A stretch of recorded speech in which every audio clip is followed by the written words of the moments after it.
So these curves operate the same way as the RGB curve, but instead of moving all the colors at once like we do with the RGB curve, we move each color and curve individually. So these curves are used more for the manipulation of colors in your image rather than adjusting the contrast. By pulling the curve down, we are subtracting that color. Pulling the curve up adds that color in, and that gives you the ability to mix and match colors anywhere in your image. So pretty powerful, and that's the main thing these curves are used for, color adjustments, but they are still affecting the brightness of your image just like the RGB curve we just went over. To get the same result as say an S curve in the RGB channel, it would be like moving all three of these curves equally. So if we do something like shift all three curves the same amount all the way up to the top,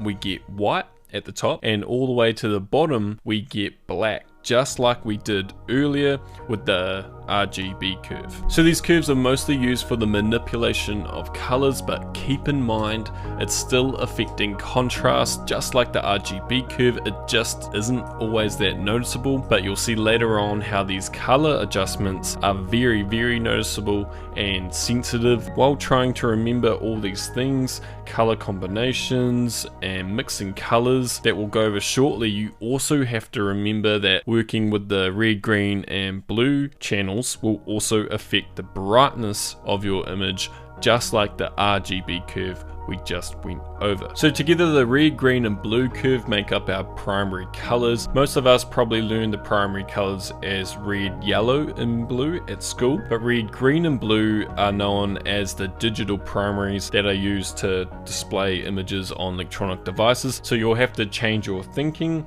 in terms of red, green and blue as your new primaries for mixing. And because they are our primaries, it means we can mix them together and get any color we want. They produce all the colors in the visible spectrum. But why do we get no color shift if we move the RGB curve though? Well, because if you move all the colors at once, which is the RGB curve, there is no color shift because there is an equal amount of each color being added. Equal amount of color, we get white. And remember that absence of these colors results in black, which we can also see if we bring the curve all the way down. And you might notice that you're desaturating your image if you bring your RGB curve down, just like if you move the red, green and blue curve down, but only decreases saturation and alters contrast. There is no color shift. But why doesn't your image get really saturated, say for example if you bring up the black point? Because you're adding in lots of colors. Well, because you're affecting contrast as well and brightness. If your image has very little contrast, it always results in less saturation.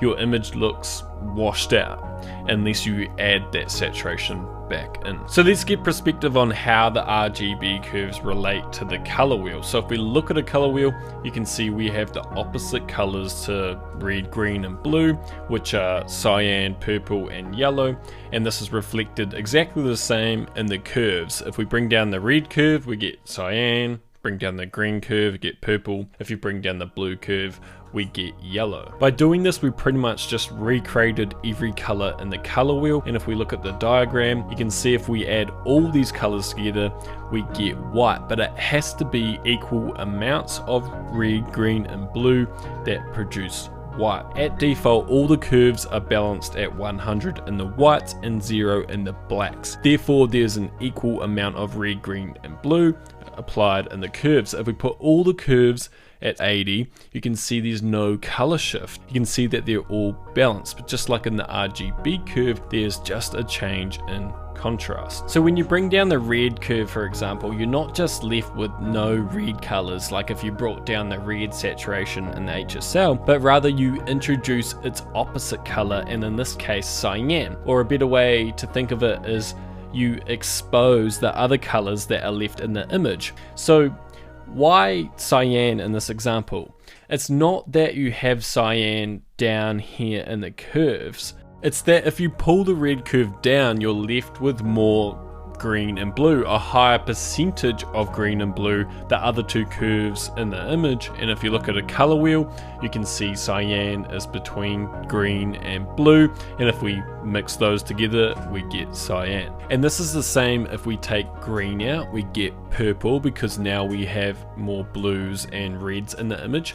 And if we look at a color wheel, you can see if we mix these together, it results in purple. So there is extreme power in curves, especially the red, green and blue channels. What can they do for us? Well, essentially they allow us to put any color you want in any area of the image. You can put any color you want in the highlights, or you could put any color you like in the shadowy midtones. Right here where I'm grabbing, you can see that's that area.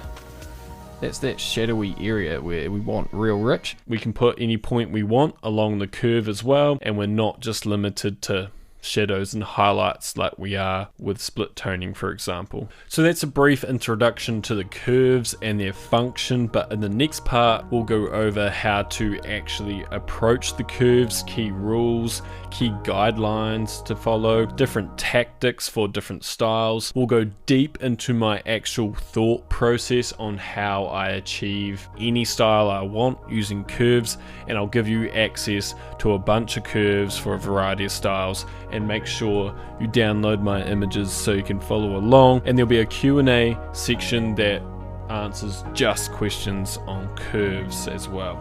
So catch you in the next one.